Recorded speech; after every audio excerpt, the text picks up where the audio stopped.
Le thème de 7 jours de jeûne et de prière, c'est sémons dans le pays pour la gloire de Dieu. Amen. Sémons dans le pays pour la gloire de Dieu. Amen. Prenons nos Bibles dans le livre de Genèse 26, à partir de 1. Comme vous n'aimez pas souvent lire la Bible, lisez seulement jusqu'à ce que je vais dire Amen. On me permet de lire la Bible. Amen. Amen. Il y a des gens qui cherchent Genèse, là où il y a Apocalypse. Vous voyez.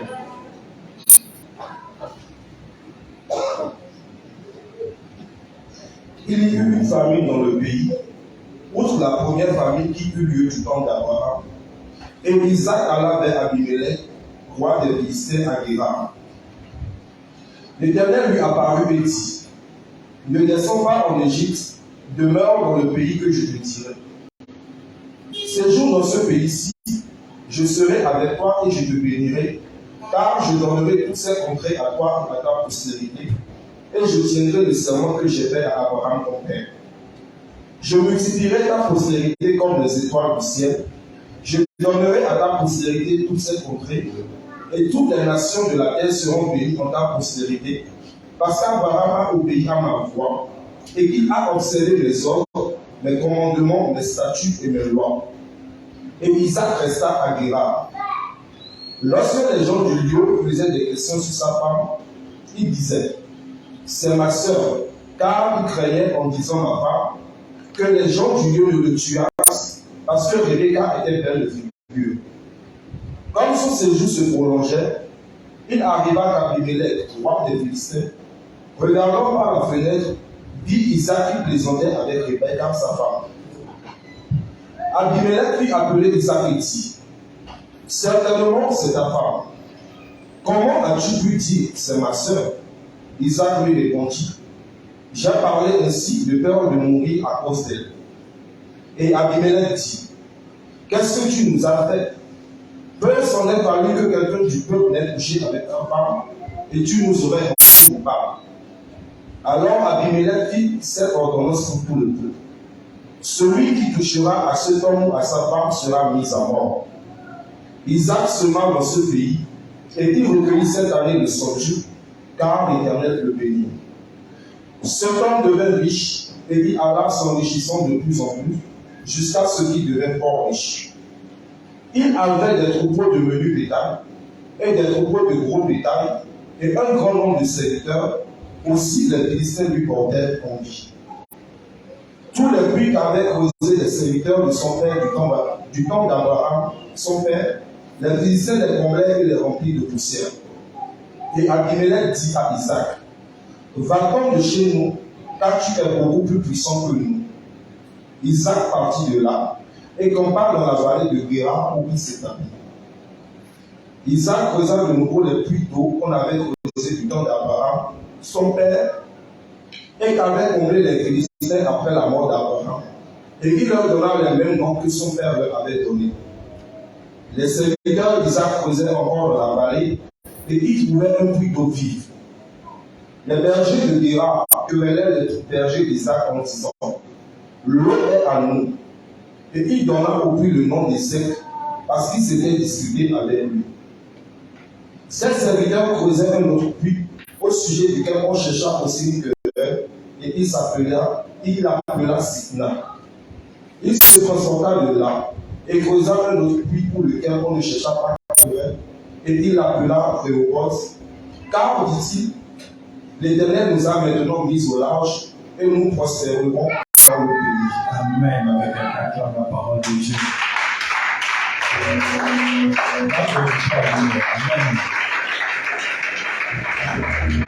Merci de m'avoir acclamé. Que quelqu'un acclame la parole.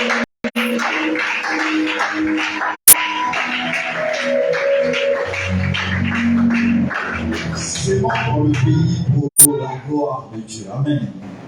C'est l'inspiration m'était venue justement de ce passage, parce que on doit s'aimer dans le pays, non pas pour notre gloire, mais pour la gloire de Dieu. Bishop, fais-nous la lecture du verset 1 et du verset 2. Il y eut une famine dans le pays. Il y eut une famine dans le pays. Outre la première famine qui eut lieu du temps C'est d'Abraham. pas la famine qu'il y avait eu au temps de ton grand-père, quand il habitait à Boré. Non, c'est une nouvelle famine. Amen. Et Isaac alla vers Abimelech, Et Isaac a quitté Abomé, il est venu à Cotonou. roi des Philistins à Guérar. Ou pendant que le président était tard. Voilà, c'est ce qu'il veut dire. L'Éternel lui apparut et dit, Et pendant qu'il était à Cotonou, l'Éternel est apparu et il lui dit ceci. ne descends pas en Égypte, Ne quitte pas le Bénin pour aller en France. demeure dans le pays que je te dis. Ne quitte pas le Bénin pour aller aux États-Unis. Séjourne dans ce pays, Mais reste ici, là, reste à Cotonou. je serai avec toi Je serai avec toi et je te bénirai, et je te bénirai. car je donnerai toutes ces contrées à toi et à ta postérité, et je tiendrai le serment que j'ai fait à Abraham ton père. Voilà, partir encore enlevé. Amen. On enlève la dernière partie. On va parler de l'héritage d'Abraham. Il dit, parce qu'il avait fait une promesse à Abraham, il ne pouvait pas mentir, donc cette promesse va s'accomplir au travers de Isaac. Donc parce que Dieu a fait une promesse à Jésus, que sa promesse doit s'accomplir au travers de nous. Amen. Bishop, tu peux t'asseoir une minute. La première chose que tu dois comprendre, quand tu veux s'aimer dans le pays, il faut que tu puisses avoir la recommandation de Dieu. Amen. La recommandation de Dieu est importante. Vous voyez, quand on lit le passage, il dit qu'il y avait une situation difficile dans cette époque. Et qu'est-ce que Abraham a fait? Qu'est-ce que Isaac a fait? Isaac s'est déplacé. Il n'a pas eu la vision de Dieu. Lui-même, il a vu, comme tout le monde est en train de quitter Abomey, tout le monde est en train de quitter Parakou, tout le monde est en train d'aller à Cotonou. Moi aussi, je veux me mettre dans la vague. Amen. Il s'est mis dans la vague et il est arrivé à Cotonou. Mais finalement, il arrive à Guéra, il se rend compte que c'est aussi chaud. Là aussi, il fait chaud. Là aussi, il n'y a pas de pluie. Là aussi, il n'y a pas d'eau. Là aussi, les brebis ne peuvent pas croître. Là aussi, on n'a pas assez de blé. Et il est resté là. Et il y avait une deuxième vague. Les gars ont dit, il y a des bateaux en Tunisie qui t'emmènent vers le Maroc. Donc, deuxième vague, il faut qu'on aille maintenant en Europe. Et c'est quand il a commencé à penser ça, Dieu lui dit, ne quitte pas le pays. La recommandation. Amen. Quand tu prends le temps de chercher Dieu, tu écoutes la recommandation de Dieu. Parce que quand tu écoutes la recommandation de Dieu, c'est la recommandation de Dieu qui te donne le meilleur positionnement dans la vie. Est-ce que j'ai quelqu'un? Ce n'est pas beaucoup jeûner, ce n'est pas beaucoup prier. Ce n'est pas aller à la montagne, comme c'est ça qui est devenu à la mode. Mais c'est écouter Dieu. C'est chercher à savoir qu'est-ce que Dieu pense de la situation. Vous voyez, quand Isaac a vu la situation, il y a eu une famine. Pas celle du temps de son père, mais il y a eu une nouvelle famine. Donc il y a une situation qui frappe tout le monde. Amen. Mais celui qui fait la différence au cours de cette situation qui frappe tout le monde, c'est celui qui écoute Dieu parce que Dieu le repositionne. Amen. Il aurait pu se dire, non, tout le monde est en train d'aller en Égypte, moi aussi je vais aller parce qu'il y a la nourriture. Mais il ne se serait pas distingué. Amen. Mais quand tu écoutes Dieu, Amen. Amen. Quand tu écoutes Dieu, quelle que soit la situation qui frappe tout le monde, Dieu fait de toi une opportunité. Parce qu'il te repositionne. Écoute ce que le psalmiste dit. Le psalmiste dans le psaume 1, il dit, heureux l'homme qui ne s'assoit pas avec les méchants. On va mettre entre parenthèses méchants, les gens qui ne connaissent pas Dieu, qui ne cherchent pas Dieu, mais qui trouvent son plaisir dans la méditation de la parole de Dieu. Pourquoi il faut chercher à méditer la parole de Dieu? Là où nous sommes aujourd'hui, amen, est-ce que je peux avoir la main de quelqu'un? Là où nous sommes aujourd'hui, nous avons deux dimensions de la compréhension de la parole de Dieu. Nous avons la première dimension, celle de la parole de Dieu qui est écrite, qu'on appelle le logos, la Bible. C'est que nous disons, tu ouvres la Bible et tu commences à lire. Et nous avons la deuxième dimension, celle de la révélation. Amen. Ayant le Saint-Esprit en nous, nous devons avoir constamment la pensée de Dieu en nous. Amen. Vous savez pourquoi la plupart des prophètes aujourd'hui sont critiqués?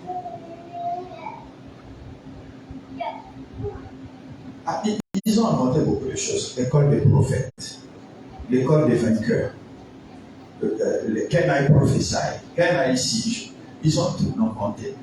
Et ils sont beaucoup critiqués parce qu'ils ne laissent pas au peuple le temps de créer une relation avec Dieu. Tu n'as pas besoin que je prophétise sur toi, mais tu as besoin que Dieu te parle. Si tu m'as compris à ta leçon.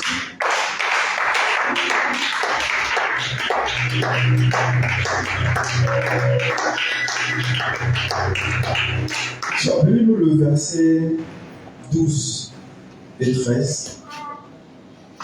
Isaac sema dans ce pays, et il recueillit cette année de son tube, car l'Éternel le bénit. Cet homme devint riche et il alla s'enrichissant de plus en plus jusqu'à ce qu'il devienne fort riche. Amen. Enfin, quand même, ce truc-là, j'aurais aimé vivre ça si c'était possible.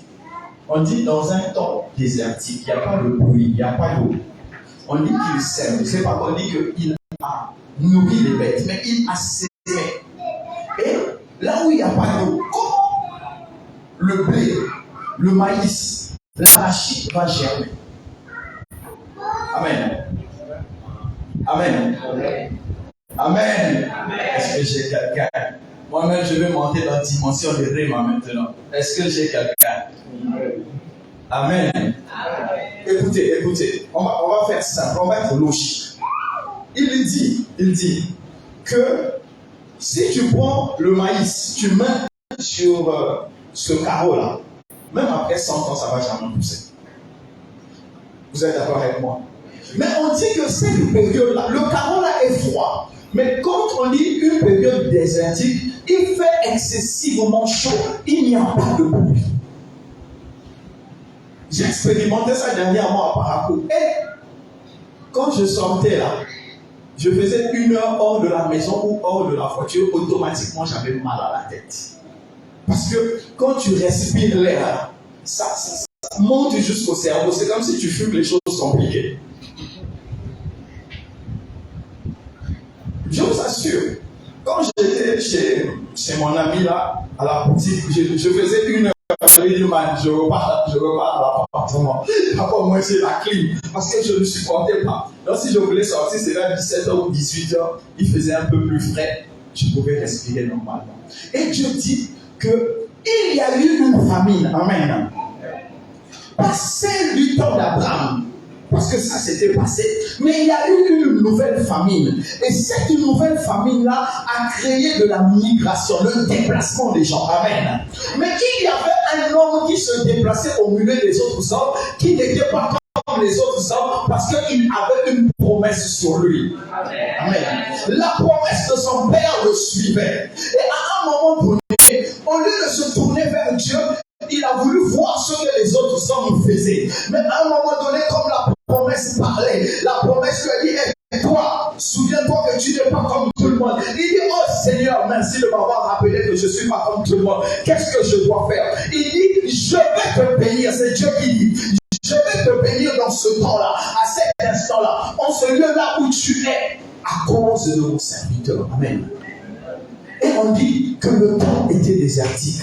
Mais la seule chose qui n'était pas désertique, c'était la parole de Dieu. Amen. Chaque fois que Isaac mettait le maïs sur terre, la parole de Dieu disait au maïs grandit. Chaque fois que Isaac mettait l'arachide dans la terre, la parole de Dieu disait à l'arachide de grandir. Ce n'était pas la terre qui faisait grandir la sémence de Isaac, mais c'était la parole de Dieu. Quel que soit où tu te retrouves, quel que soit ce dans quoi tu es, quand la parole de Dieu te précède, tu vois la gloire de Dieu. Si tu avais un acclame le Seigneur.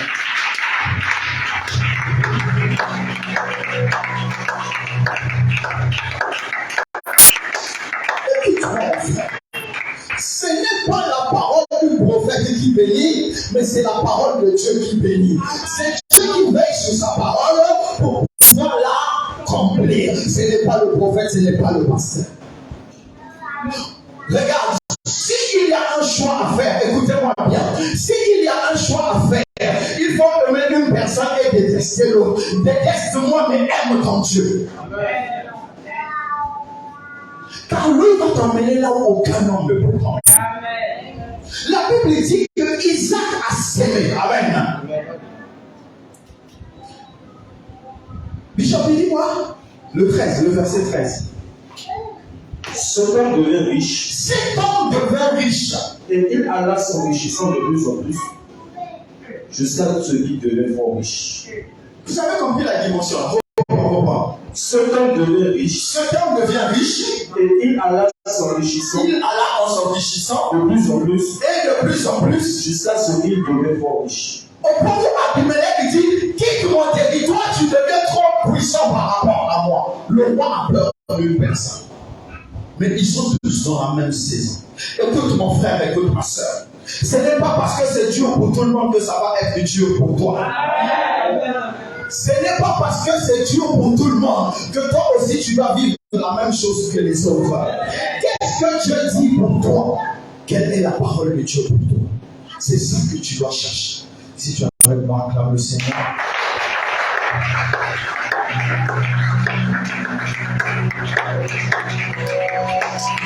Écoute le verset 15-16.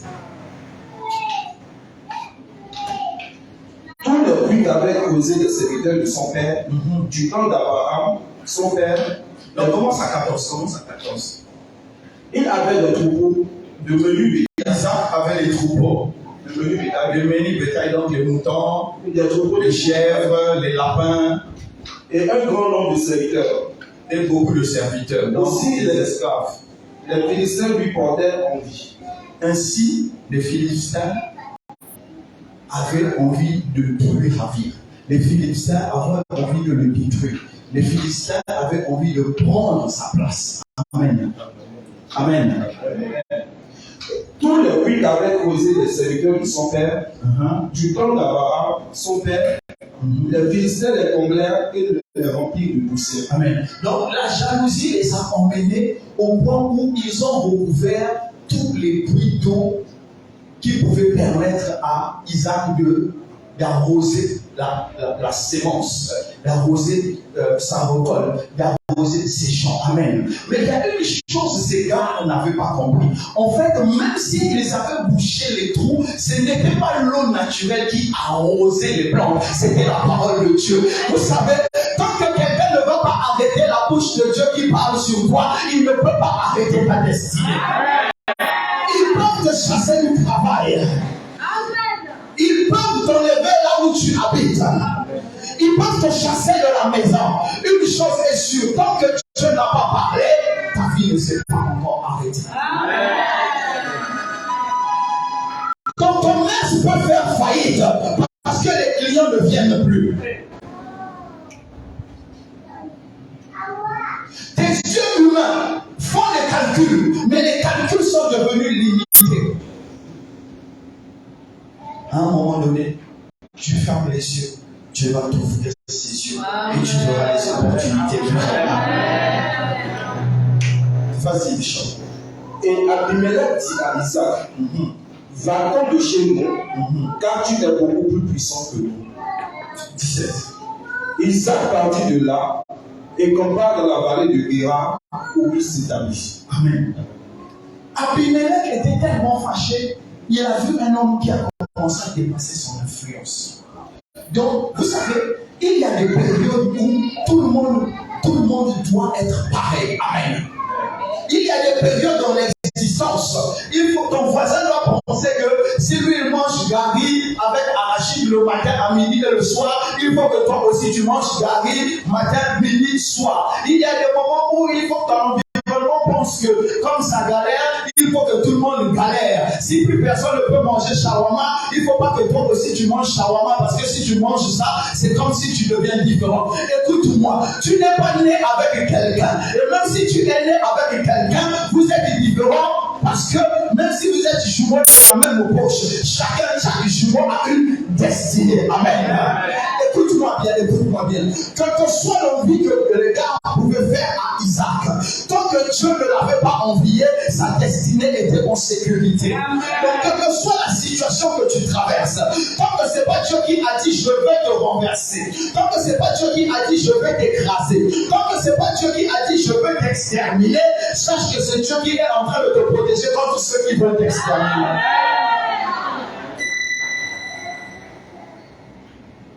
Amen. Isaac avait compris quelque chose. Après avoir semé au bon endroit, il fallait qu'il puisse se surpasser. Sa situation a créé des envies, des envieux. Sa situation, vous savez, quand ta situation change, les gens changent la façon de te voir. Il y a deux façons. La première façon, les gens deviennent hypocrites. comme ils savent qu'ils ne peuvent plus rien, ils deviennent hypocrites. Ils font semblant d'être des amis jusqu'au temps de ta déchéance. La deuxième façon, c'est comme Abimelech a fait, il te chasse. C'est plus simple. Si on te chasse quelque part, il faut savoir que ta saison à cet endroit est finie. Amen.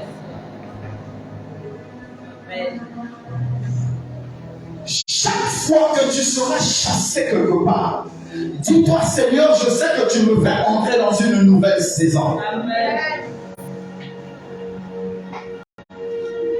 Chaque humain qui réussit avec Dieu, je ne dis pas pour les autres, avec Dieu, il doit savoir que quand l'adversité augmente, ça veut dire que Dieu est en train de préparer un nouveau terrain pour des exploits. Amen. On pourra continuer 19 et 21 jusqu'à 21. Les serviteurs d'Isaac creusaient encore dans la vallée et ils trouvèrent un puits d'eau vive. Amen. On va voir. Les serviteurs d'Isaac ont décidé de travailler encore avec leur maître. Et ils ont creusé un nouveau puits. Vas-y. Les bergers de Béra querellèrent les bergers d'Isaac en disant: l'eau est à nous. Et il donna au puits le nom d'Ézek parce qu'il s'était disputé avec lui. Amen. Ce puits avait eu l'image de la réussite. Mais en fait, ça s'est terminé par un échec. Même sur le chemin de l'accomplissement de ta destinée, tu rencontreras l'échec. L'échec que tu rencontreras. L'échec ne veut pas dire la fin de ta destinée. Mais l'échec veut dire persévère. Continue, Richard. Ces serviteurs creusaient un autre puits. Ils ont creusé un deuxième puits, Au sujet duquel on chercha aussi une querelle, et il l'appela Sidna. les mêmes gars, s'ils étaient au Bénin, ils vont aller voir le patron. Ou s'ils ne vont pas voir le patron, ils vont se mettre dans un coin, ils vont commencer à chasser les clients. Bref, ou bien ils vont aller chez un féticheur, ils vont mettre leur nom sur le fétiche pour que les clients ou bien le patron puissent te prendre en adversité. À un moment donné, parfois ça marche. Mais quand ça marche, ça ne veut pas dire que Dieu n'est pas avec toi.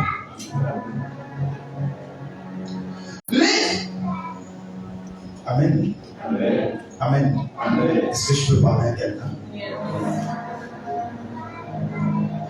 Les échecs qui se répètent ne veulent pas dire que toi tu es un échec. Amen. Les échecs qui se répètent ne te donnent pas une nouvelle identité. Amen. Amen. Est-ce que j'ai quelqu'un? Que tu puisses rencontrer 2, 3, 4, 5, 6, 7, 8, 9, 10 échecs, ça ne veut pas dire que tu t'appelles échec.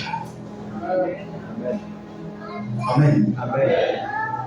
L'échec ne doit pas te donner une identité. L'échec ne doit pas te donner une nature. Parce qu'il y a beaucoup parmi nous, tellement ils ont eu des échecs, ils sont devenus amers. Leur nature devient amertume. L'échec ne doit pas te donner cette nouvelle nature. Mais l'échec doit être le professeur. L'échec doit t'enseigner. Je sais que quand je le dis, c'est difficile à concevoir. Mais il arrive à un moment donné, en tant qu'être spirituel, tu dois comprendre que chaque fois, tu n'auras pas toujours devant toi un homme fait de chair et de sang pour t'enseigner. La nature même va t'enseigner. Les événements même vont t'enseigner. C'est à toi maintenant de dire: Seigneur, dans tout ça, qu'est-ce que je dois retenir? C'est à ce moment que tu vas entendre. L'Esprit se tient avec toi et t'enseigne toutes choses afin que tu sois toujours éclairé.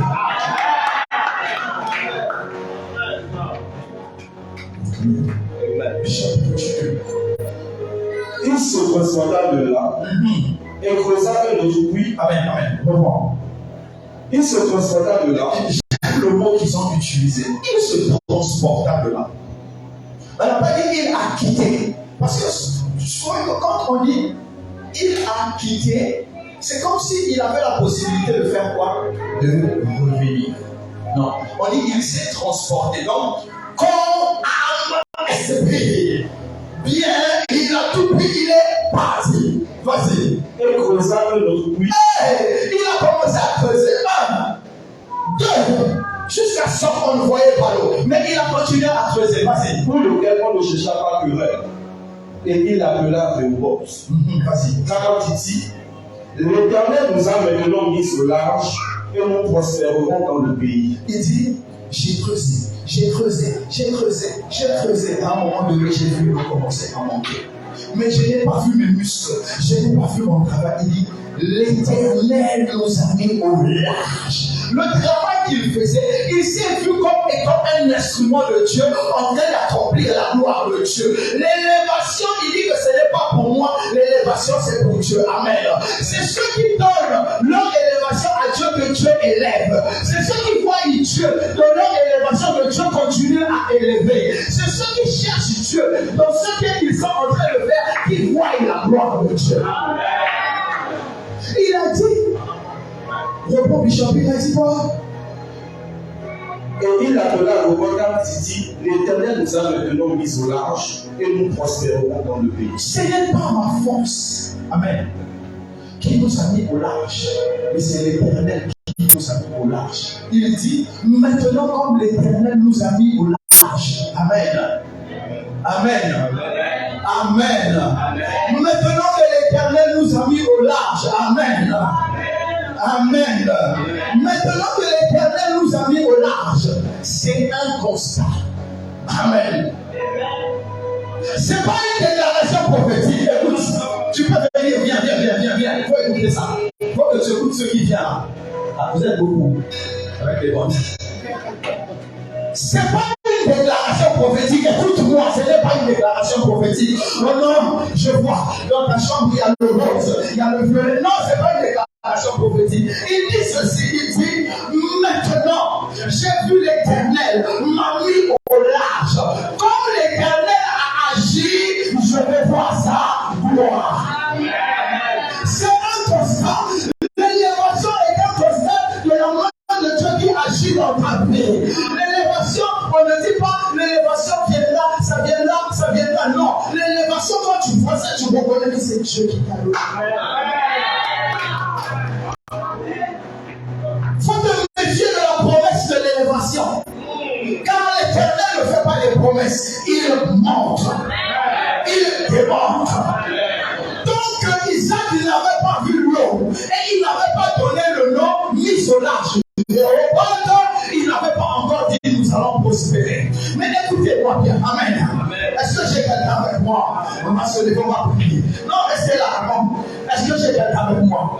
Écoutez bien. Écoutez ce que la Bible dit. Il est où le bishop? Il est la dernière partie là. Il dit quoi? L'Éternel nous a maintenant mis au large et nous prospérerons dans le pays. Il y a quelque chose qui va.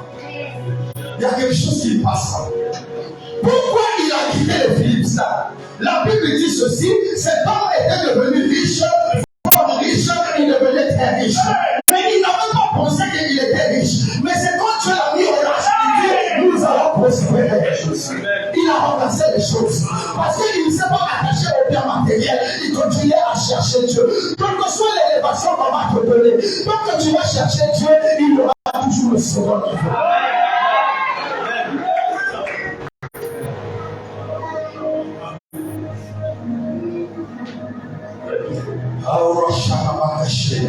Écoute-moi mon frère, quand Dieu t'a donné un travail, ne t'attache pas au travail, attache-toi au Dieu du travail. Quand Dieu t'a donné une voiture, attache-toi au Dieu de la voiture. Quand Dieu t'a donné un enfant, attache-toi au Dieu qui donne les enfants. Amen. Pourquoi tu dois t'attacher au Dieu qui donne ces choses-là? Amen. Pourquoi tu dois t'attacher au Dieu qui donne ces choses-là? Parce que ces choses-là peuvent mourir ou périr. Mais le Dieu qui donne ça ne peut pas mourir, ne peut pas périr. Donc il peut multiplier. Il peut multiplier. Isaac a l'a chassé de chez les Philippiens, il a dit que ça c'était l'introduction. Amen. Quand les Philippiens ont vu qu'il était devenu riche, lui il voyait l'introduction que Dieu était en train de le faire dans le monde des grands. Quand les gars ont commencé à l'envier, lui il voyait, il dit mais vous enviez quoi? C'est 4 moutons, 6 moutons. Lui il était en train de voir Dieu m'a mis au large. Au niveau où il était, plus personne ne pouvait le combattre. Plus personne ne pouvait toucher les trous. Plus personne ne pouvait arrêter son menu bétail. Plus personne ne pouvait raser ses séances. Parce qu'il s'est attaché à Dieu et à celui qui donne Dieu. On va servir.